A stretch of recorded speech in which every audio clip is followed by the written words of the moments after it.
하나님의 은혜가 저와 여러분 가운데 늘 함께 하시기를 바랍니다. 우리 지난 한 주간 동안에는 참 추위가 대단했습니다. 모두 건강하게 잘 보내셨는지 모르겠습니다.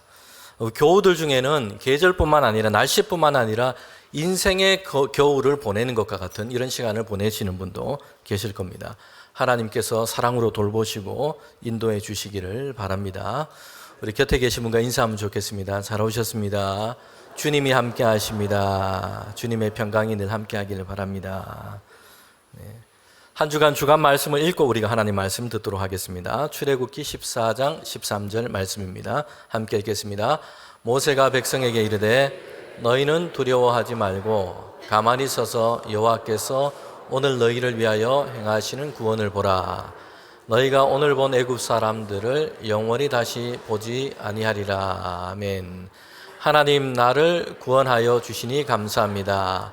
어떤 것에도 두려워하지 않도록 하나님을 믿는 믿음을 더해 주세요. 예수님의 이름으로 기도합니다. 아멘. 네, 생명이 있는 모든 존재는요, 생존을 위한 문제, 이 고민을 안고 있습니다.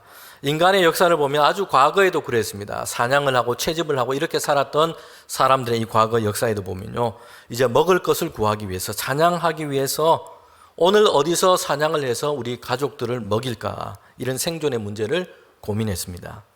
척박한 삶의 환경 속에서 그렇게 생존을 위한 싸움을 싸워온 것입니다. 여러분, 동물들도요, 나름대로 생존에 대한 전략들이 다 가지고 있습니다. 카멜레온은 몸 색깔을 바꾸죠. 그리고 고슴도치는 수많은 가시를 사용하기도 합니다. 오늘 현대에 와서 사람들은 이제 생존을 위한 고민이 다 해결되었다, 이제는 별로 심각한 문제가 없을 것이다 라고 이렇게 말하기는 어렵습니다. 빈곤과 가난 속에 있는 많은 나라들이 있기도 합니다. 여전히 먹을 양식이 없어서 생존이 위협받고 있습니다. 전 세계로 보면 1분 동안, 60초죠. 1분 동안 11명에서 17명이 그렇게 먹을 것을 먹지 못해서 생명을 잃고 있다 합니다. 그런데 부유한 나라에서도요, 경제적인 성장을 이루고 있는 나라에도 오늘날에는 또 다른 생존의 문제를 마주하고 있다는 것입니다. 그것은 인공지능이 발전해 가고 있다는 것이요. 인공지능을 가진 휴먼 로봇이 개발되고 있습니다. 그리고 급속도로 발전하고 있다는 것입니다. 사실 얼마 전까지만 해도 이런 분야에서는 중국이 선두주자로 이렇게 생각했습니다. 그리고 우리나라는요, 한참 뒤처져 있다라는 그런 생각을 했습니다. 그런데 올해 초였습니다. 미국에 있었던 박람회에서 큰 변화가 있었습니다. 우리나라의 자동차 회사인 현대기업이 만든 아틀란스라고 하는 이런 로봇이 그렇게 발표됐습니다. 대단히 발전한 기능을 가지고 있었습니다. 그래서 지금까지 나온 이 로봇 중에서 가장 이 진보한 기능을 가지고 있다라고 평가를 받게 됐습니다. 정교한 움직임, 그리고 더 발전한 기능을 갖고 있었습니다. 이렇게 우리나라 기업이 이 기술을 선도하고 있다는 것에 자랑스럽기도 했습니다. 그런데 한편에서는 이것이 또 다른 갈등의 문제를 우리 사회 안에 가져오게 됐습니다. 휴먼 로봇, 이것이 자동차를 만드는 공장에 곧 투입될 것이다 라는 이런 전망 때문이었습니다. 그래서 현대차 기업의 노동자들은 이렇게 이제 먼저 선전포고를 내놓았습니다. 한 대의 로봇도 현장에 들어올 수 없다라는 것이었습니다. 일자리를 잃어버릴 것 같은 이런 위협 때문이었습니다. 요즘은요, 휴게소 가면, 고속도로 휴게소 가면 로봇이 커피도 내리기도 하고요. 또 어떤 급식실에 가면 로봇이 막 튀김을 그렇게 하기도 합니다. 또 어떤 데는 로봇이 막 짜장면 면을 막 볶고 있는 이런 모습들도 있습니다. 사람들의 일자리 생존에 대한 문제를 우리는 마주하고 있다는 것입니다. 성도 여러분, 그런데 이런 비슷한 상황이 19세기 초 영국에서도 있었습니다. 역사는 반복되고 있는 듯합니다. 당시에는요, 산업혁명 이후였습니다. 그래서 기계가 발달하기 시작했습니다. 면직 공장에 이제는 천을 짜는 방직기가 들어가게 된 것입니다. 여러분, 이것은 노동자들의 일자리가 줄어든다는 것을 뜻합니다. 당시 영국의 노동자들은요, 그래서 직접적이고 물리적인 방법으로 이것을 저항하게 됐습니다. 러다이트 운동이라고 하는데 기계 파괴 운동을 하게 된 겁니다. 망치와 해머를 들고 공장에 몰래 들어가서는요, 기계를 파괴했습니다. 그리고 이에 대해서 정부도요, 강력하게 처벌하면서 이렇게 대처했습니다. 여러분, 이 일이 계기가 되어서 이제 노동조합이 결성되기도 했습니다. 그러나 결과적으로 기계를 사용하고 도입되는 것을 사실 막을 수는 없었습니다. 그 시대에 피할 수 없는 흐름이었다는 것입니다. 공장에 사용되는 모든 기계를 다 파괴하는 것으로, 이런 방식으로 해결이 되지 않은 것입니다. 여러분, 그 이후 인류는요, 기계와 공존하면서 더 높은 가치를, 부가가치를 창출하는 이런 법을 배워가게 됐습니다. 인공지능과 휴먼 로봇 시대도 역시 그와 같습니다. 나와서는 안 돼, 파괴해버리겠다, 이런 방식으로는요 사실 해소가 되지 않습니다. 어떻게 이것을 선용하느냐, 이런 방향으로 우리는 우리의 생각과 지혜를 모아야 합니다. 그리고 좋은 바람직한 규범들을 만들어 가야 합니다. 고린도전서 10장 23절에 보면요, 바울이 주의 성도들에게, 고린도 교회 성도들에게 그렇게 하나님의 말씀으로 권면합니다. 고린도 교회 안에는 여러 가지 갈등의 문제들이 있었습니다. 그러면서 이렇게 얘기합니다. 모든 것이 가하나 모든 것이 다 유익한 것이 아니고, 모든 것이 가하나 모든 것이 다 덕을 세우는 것이 아니다, 이렇게 말씀하고 있습니다. 여러분, 인간이 쌓아 올린 기술도 마찬가지입니다. 가능하니까 다 된다라는 것이 아니라 그것으로 무엇을 하고 있느냐 하는 것입니다. 모든 것이 가능하지만 모든 것이 그렇다고 해서 다 유익한 것은 아닙니다. 여러분, 인간이 만들어낸 이 기술, 발전한 과학 문명이요, 인간이 쌓아 올린 또 다른 바벨탑이 되지 않아야 합니다. 그리고 교회와 성도들은요, 이런 변화 속에서도 하나님이 창조하신 인간의 존엄성, 생명의 가치를 지키는 그 울타리를 교회와 성도들은 든든하게 세워가야 합니다. 그리스도인들은 기술과 과학의 발전이 잘못된 길로 가지 않도록 경계하는 역할도 잘 해야 합니다. 발달한 기술이 전쟁이나 사람의 생명을 해치는 이런 일, 세상을 파괴하는 일에 사용되지 않도록 그리스도인들이 깨어서 주의하고 힘써야 한다는 것입니다. 사람들은요, 현실적인 어떤 생존의 문제, 여기에 대한 고민을 다 안고 살고 있습니다. 여러분, 그런데 우리는 주님께서 우리에게 주신 말씀을 보면 예수님께서는 우리의 관심을 다른 곳을 향해서 보게 한다는 것입니다. 다른 방향으로 우리의 관심을 돌려놓으십니다. 그것은 생존이 아니라 참된 생명의 삶, 하나님 안에서 정말 복 있는 삶이 뭔가에 대해서 우리로 하여금 보게 하신다는 것이에요. 예수님 당시에도 사람들은요, 가장 큰 그들의 이슈는 생존의 문제였습니다. 먹고 마시고 입는 문제였다는 것입니다. 그래서 사람들은 그들의 주된 관심이 여기에 있었습니다. 더 많이 더 좋은 것을 먹고 입고 마시는 것, 이것이었습니다. 그리고 이런 고민을 가지고 하나님께 기도하고 간구하는 것도 다 이런 제목이었습니다. 먹고 마시고 입는 문제였다는 것이요, 생존의 문제 때문에 고민하고 염려했습니다. 이것을 위해서 하나님을 찾고 기도했습니다. 그런데 주님이 주시는 말씀이 뭡니까? 그거 하지 말라, 그거 필요 없다라는 것이 아니라 더 중요하고 근원적인 것이 무엇인지 너희가 놓치고 있다라고 말씀하고 계신 것입니다. 특별히 주님은 제자들에게, 주의 성도들에게 이것보다 더 중요한 것, 여기에 생각을 두어야 한다라고 말씀하세요. 우리의 기도가 거기를 향해 있어야 한다라고 말씀하세요. 무엇을 먹을까, 무엇을 마실까, 무엇을 입을까, 이런 것만 고민하고 생각하고 이것 때문에만 하나님을 찾고 여기에만 몰두하고 살지 말라라는 것입니다. 이것은 하나님을 믿지 않은 사람들도 다 똑같이 그렇게 하는 것이다. 예수님을 믿고 하나님의 특별한 뜻과 목적을 가지고 세우신 주의 성도들은 근원적으로 다른 것을 향해 있어야 한다라는 것입니다. 세상 가운데 하나님의 정의와 사랑의 다스림이 드러나게 되는 것, 이렇게 하나님의 나라를 위해서 일하는 것, 지금 내가 있는 곳에서 내게 주신 것으로 직업과 물질과 재능으로, 삶으로 그렇게 봉사하고 있다면 하나님께서 다른 필요를 채우신다는 것이에요. 마태복음 6장 31절부터 33절에 보면요, 염려하여 이르기를 무엇을 먹을까, 무엇을 마실까, 무엇을 입을까, 이런 것 하지 말고, 33절에 보면 함께 읽겠습니다. 그런즉 너희는 먼저 그의 나라와 그의 의를 구하라. 그리하면 이 모든 것을 너희에게 더하시리라. 아멘. 주의 백성, 주의 성도는 단지 생존을 위한 것이 아니라 하나님의 나라를 위한 삶으로 우리를 부르셨다는 것입니다. 여러분, 그래서요, 같은 일을 하더라도 목적과 방향이 틀린 겁니다. 내가 얼마나 더 많이 벌까? 내가 얼마나 더 높아질까? 여기에 있지 않습니다. 그 일을 통해서 사람과 세상 가운데 어떻게 하나님의 사랑과 평강을 전할 수 있을까? 어떻게 세상과 사람들 가운데 선한 유익을 주고 하나님의 선하심을 나타낼 수 있을까? 여기에 마음을 두어야 한다는 것입니다. 현실적인 나의 생존의 문제에서 우리의 삶을 보는 관점이 바뀌게 되어야 됩니다. 그것은 하나님의 나라를 향해 그렇게 가는 것입니다.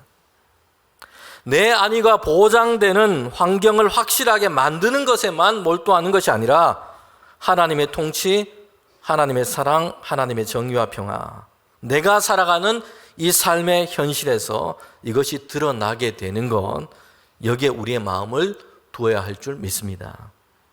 여러분, 선지자 이사야가 활동했던 시대는요, 유다 백성의 현실이 그리 긍정적이지 못했습니다. 그들은 하나님을 떠났습니다. 하나님이 주신 계명과 말씀을 다 버려버렸습니다. 그래서 죄와 불의가 그들 가운데 가득했습니다. 하나님의 말씀이 요구하는 정의와 사랑을 그들은 버려버렸어요. 여러분, 그래서 하나님께서는 선지자 이사야를 통해서 그들에게 말씀을 전하시는 것입니다. 잘못된 길에서 돌이키라 라는 것입니다. 그렇지 않으면 하나님의 진노 아래 서게 될 것이라고 말씀하고 있습니다. 성도 여러분, 이스라엘 백성이 그들 앞에 두신 이 하나님의 진노를 피하는 길이 무엇이겠습니까? 그들이 하나님의 진노 아래에서 황폐하게 되고 무너지고 이렇게 되지 않고 그렇게 이것을 피하는 길이 무엇이겠습니까? 여러분, 그것은요, 선지자를 통해 주시는 하나님의 말씀을 듣는 것입니다.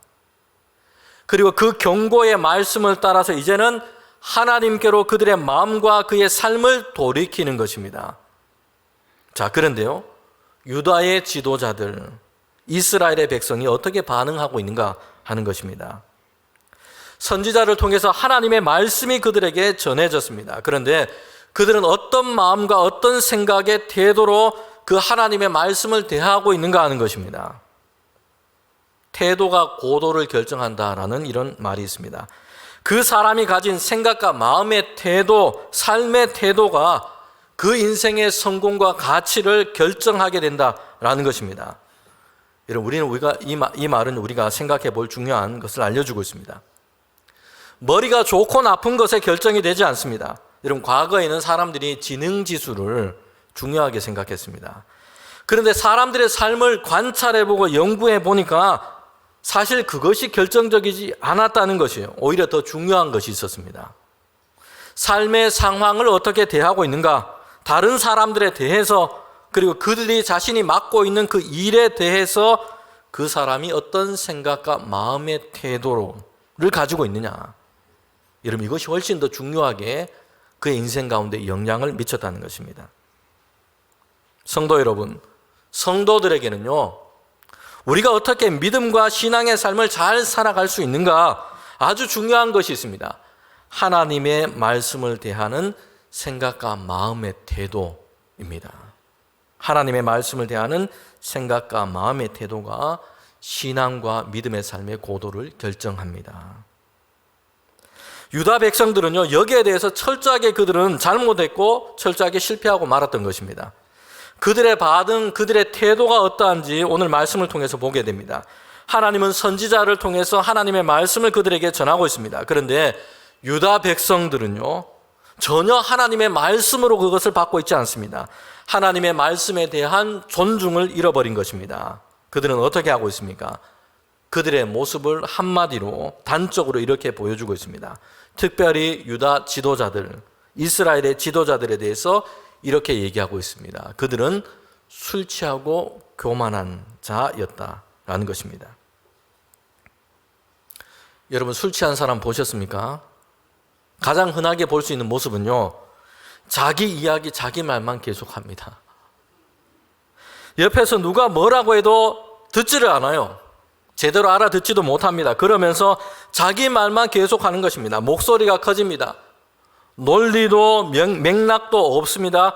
그리고 의미도 별로 없습니다. 그런데 자기 말만 계속 쏟아내는 것입니다. 여러분, 더군다나 평소에 좀 소심한 사람, 조심스럽고 신중한 사람, 이런 사람이 아니고요.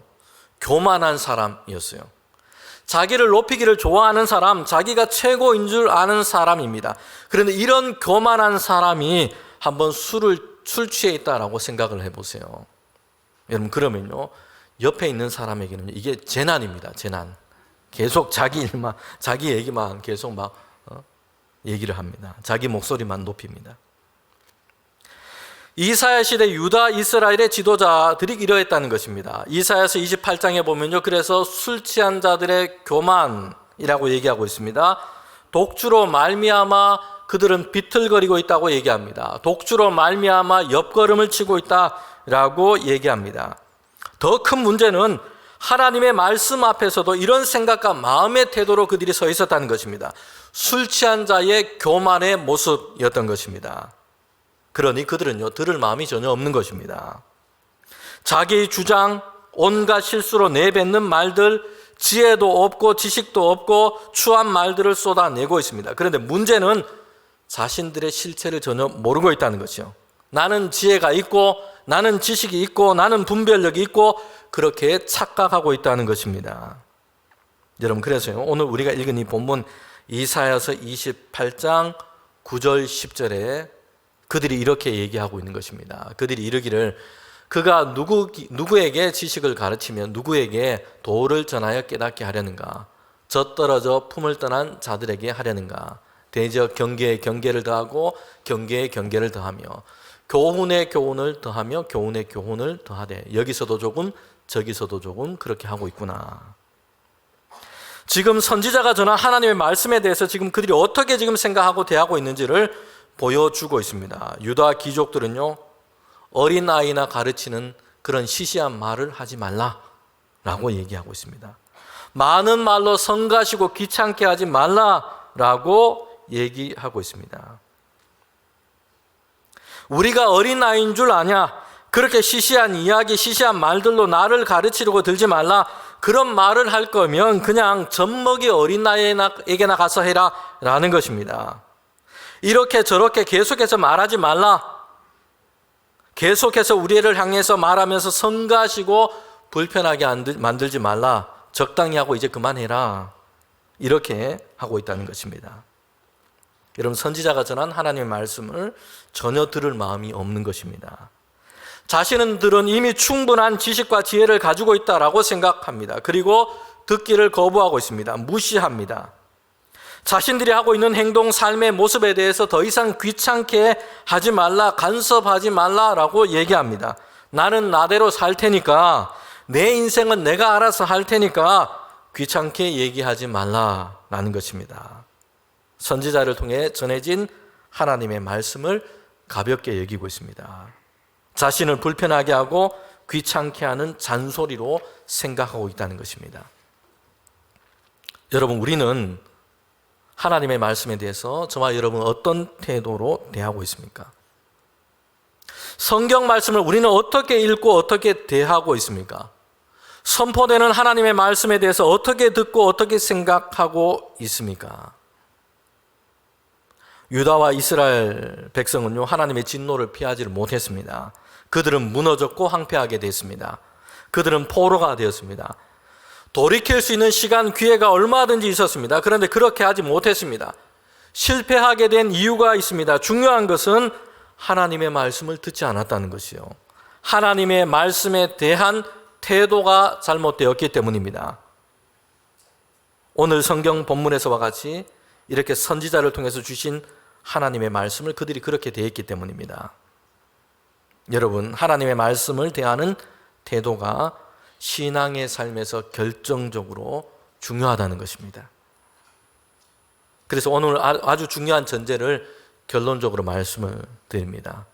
하나님의 말씀을 듣는 것이 영혼이 사는 길입니다. 하나님의 말씀을 듣는 것이 영혼이 사는 길입니다. 아멘. 이사야서 55장 3절 말씀입니다. 함께 읽겠습니다. 너희는 귀를 기울이고 내게로 나와 들으라. 그리하면 너희의 영혼이 살리라. 내가 너희를 위하여 영원한 언약을 맺으리니 곧 다윗에게 허락한 확실한 은혜이니라. 아멘. 내게로 와서, 하나님께로 와서, 하나님의 말씀 앞에 와서 주의 말씀을 들으라. 그리고 그 말씀을 따라서 삶을 세우라. 그리하면 우리의 영혼이 살 것이다 라는 것입니다. 우리의 인생이 하나님의 뜻 안에서 복 있게 되는 것입니다. 우리가 하나님의 백성으로 살 수 있는 그 생명의 길은 여러분 다른 데 있지 않습니다. 하나님의 말씀을 잘 듣는 것입니다. 그리고 그 말씀이 우리를 이끄시고 인도하시는 대로 그대로 따르는 것입니다. 여러분 그럴 때에 참된 삶의 길에서 벗어나지 않을 수 있습니다. 생명의 길을 우리가 갈 수 있다는 것입니다.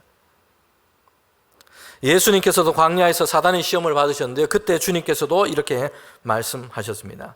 주님께서는 이제 그리스도로서 공적인 생활을 시작하실 때였습니다. 그러면서 주님이 처음으로 하신 것은요, 광야에서 40일 동안 금식하며 기도하시는 것이었습니다. 금식하신 이유였습니다. 사단이 예수님을 시험합니다. 3가지 시험인데 그 첫 번째가 돌로 떡을 만들어 보라라는 것이었습니다. 대단히 큰 유혹이었습니다. 예수님은 40일 동안 아무것도 드시지 않으셨습니다. 몸이 느끼는 가장 큰 피로가 뭘까요? 배고픔을 채우는 것, 배고픔을 해결하는 것이었습니다. 시험, 유혹은요, 그래서 돌로 떡을 만들라라는 것이었습니다. 예수님께 그냥 자기의 피로를 채우고 자기 욕구에 충실한 이런 삶을 살라라는 유혹이었습니다. 그리스도로 세상과 사람을 위한 하나님의 일을 하는 것, 이런 거창한 생각하지 말고 먼저 자기 배나 채우라라는 것입니다. 여기에 너의 능력과 힘을 쓰라라는 것입니다. 여러분 이때 주님의 대답이 뭡니까? 마태복음 4장 4절입니다. 함께 읽겠습니다. 예수께서 대답하여 이르시되 기록되었으되 사람이 떡으로만 살 것이 아니요 하나님의 입에서 나오는 모든 말씀으로 살 것이라 하였느니라 하시니. 아멘. 떡으로만 사는 게 아니고 하나님의 입에서 나오는 모든 말씀, 하나님의 말씀으로 살 것이다. 자기의 피로를 채우고 육신의 피로를 채우는 것만으로 만족해서는 안 된다는 것이요, 하나님의 말씀을 먹고 그것을 양식으로 삼고 사는 것, 이것이 하나님의 형상으로 창조된 참된 인간의 삶을 살아가는 것이라고 말씀하고 있습니다.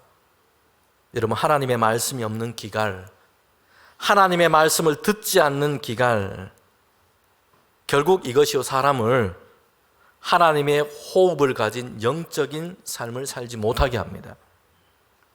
먹을 양식이 아무리 넘치고요, 아무리 많아도 하나님의 말씀을 영의 양식으로 삼지 않는다면 우리는 흙덩이에 지나지 않은 이런 삶을 살게 될 겁니다. 하나님의 백성의 삶은 하나님의 말씀을 먹음으로 사는 것입니다. 여러분 오늘 이사야서 본문은요, 유다의 지도자들 그리고 그 백성이 우리에게 반면 교사가 되고 있습니다. 하나님의 말씀을 이렇게 대해서는 안 된다라는 것입니다. 그러면서 우리의 영혼이 사는 길, 하나님의 말씀을 우리가 어떻게 대해야 하는지 생각해 보게 합니다. 그들과 거꾸로 하면 됩니다. 하나님 말씀 앞에서는 어린 아이가 되어야 합니다. 순전한 마음으로 들어야 합니다. 술 취하고 교만한 자와 같았던 유다의 지도자들처럼 해서는 안 됩니다. 듣지 않고 자기 생각, 자기 말만 쏟아내고 있는 것, 자기 지식으로 판단하고 가볍다, 사소하다, 시대에 맞지 않다, 상황에 어울리지 않는다, 이렇게 해서는 안 된다라는 것입니다. 듣기를 힘써야 합니다. 내가 다 안다라고 해서는 안 됩니다. 주님 말씀하소서, 주의 종이 듣겠습니다 라고 하나님 말씀 앞에 서야 합니다. 이런 구약의 선지자 사무엘은요, 어릴 적에 제사장이 있는 성소에 보내졌습니다. 거기에서 작은 일들을 거들면서 거기에서 키워졌습니다. 그런데 소년 사무엘에게 하나님의 말씀이 임하게 됩니다. 말씀이 희귀했던 시대였습니다. 제사장 엘리조차도 하나님의 말씀을 제대로 듣지를 못했습니다. 왜냐하면 그들의 마음이 높아졌기 때문입니다. 그들은 하나님의 말씀과 음성에 마음과 귀를 기울이고 있지 않습니다. 하나님의 말씀이 없어도 자신이 아는 것으로, 경험한 것으로 많은 것을 할 수 있고 그렇게 살 수 있다라고 생각하고 있습니다. 여러분 그때에 하나님께서 소년 사무엘을 부르십니다. 성소에 하나님의 불은 꺼지지 않는 그곳에서 그가 잠을 청하고 있습니다. 그때 사무엘은 하나님의 이 부름 앞에서 이렇게 대답합니다. 주님, 말씀하소서. 종이 듣겠나이다. 말씀 앞에서 어린아이가 된다는 것은요, 이런 태도로 하나님 말씀 앞에 서는 것입니다. 백지장의 그림을 그리는 것처럼 말씀하시는 것을 내 생각, 내 마음에 그대로 받겠다라는 심정입니다. 그리고 그것을 내 삶의 행동에, 내 삶에 그대로 옮기겠다라는 결단입니다. 그 모습으로 하나님의 말씀 앞에 서는 것입니다. 여러분, 외국에서도 우리나라의 어떤 생활의 한 풍경을 아주 신기하고 놀랍게 그렇게 보도하는 것이 있습니다. 수능일인데요. 수능 3교시입니다. 오후 1시 10분부터 25분간입니다. 그때에는 우리나라 대한민국의 비행기의 이륙과 착륙이 다 통제가 됩니다. 군사훈련도 중단됩니다. 포사격 못하고요. 전투기 훈련도 중단합니다. 소음이 많이 발생하는 공사 현장도 정지가 됩니다. 외신들은요, 이것을 아주 신기하고 그리고 놀랍게 이렇게 보도를 합니다. 여러분, 그때가 뭘 하는 시간일까요? 수능 3교시 영어 시험 시간인데 영어 듣기 평가하는 시간입니다. 하나님의 말씀을 들을 때도 이런 환경이, 이런 마음이 우리에게 필요하지 않을까요? 모든 다른 소리를 멈추고 오직 그분의 음성에만 우리의 마음을 열고 귀를 열고 이렇게 하는 듣는 시간입니다. 야고보서 1장 19절 말씀인데요. 내 사랑하는 형제들아, 너희는 알지니 사람마다 듣기는 속히하고 말하기는 더디하며 성내기도 더디하라. 야고보서 말씀을 제가 전하면서 이 말씀을 1차적으로 사도 야고보가 성도들에게 하나님의 말씀을 어떻게 대해야 되는지에 대해서 얘기하는 말씀이라고 얘기했습니다. 듣기는 속히해라 라는 것입니다. 내 생각을 말하려고 하기보다는 하나님과 하나님의 말씀에 대해서 듣는 것이 먼저 필요하다. 무엇을 말씀하시는지, 내게 주시는 말씀이 무엇인지 민감하게 듣고자 해야 됩니다. 그리고 성령께서 우리에게 지혜를 열어주시기를 우리는 간구해야 합니다. 여러분, 우리는 하나님의 말씀을 먼저는 어린아이처럼 순전하게 받아야 합니다. 그리고 그 다음이 있습니다. 그 다음에는요, 우리가 말씀 안에서 성장을 이루어가야 한다는 것입니다. 하나님의 말씀 안에서 단단한 음식을 소화하는 장성한 분량으로 나아가야 합니다. 여러분, 그것이 마지막 두 번째입니다. 그것은 주님의 교훈으로 우리가 변화되어야 한다는 것입니다.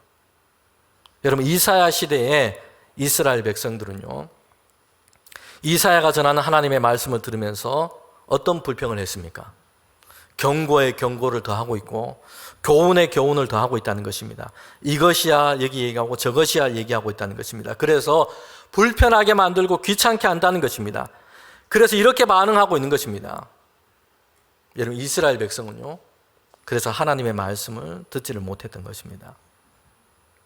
그러나 우리는 우리의 영혼을 살리는 하나님 말씀 듣기를 해야 합니다. 그 말씀을 통해서 우리가 변화되어야 한다는 것입니다. 하나님의 말씀으로 죄에 익숙하고 안일한 우리의 모습들이 불편하게 되어져야 한다는 것입니다. 여러분, 하나님의 말씀에는요, 예스도 있고요, 노도 있습니다. 격려가 필요한 자에게는 위로와 평안을 주십니다. 그러나 거짓 평화에 도취된 자들에게는요, 하나님의 말씀은 불편함과 괴로움을 줄 것입니다. 그래서 좋은 설교란 뭘까? 이렇게 정리를 했습니다. 보니까 상처 입고 지친 영혼에게는 하나님의 위안을. 여러분, 그러나 안일한 자에게는 뭘 주신다고요? 불편을, 찔림을 주시는 것입니다. 이것은요, 그들을 괴롭게 하기 위함이 아니라 바르게 변화시키기 위한 것입니다. 죄에 대해서 직면하게 합니다. 하나님의 거룩한 말씀 앞에 서면 감추고 싶었던 우리의 이기심, 탐욕, 하나님을 떠나 있는 죄악들, 교만들이 드러나게 됩니다. 그때 느끼는 거부감, 찔림이 바로 불편함입니다.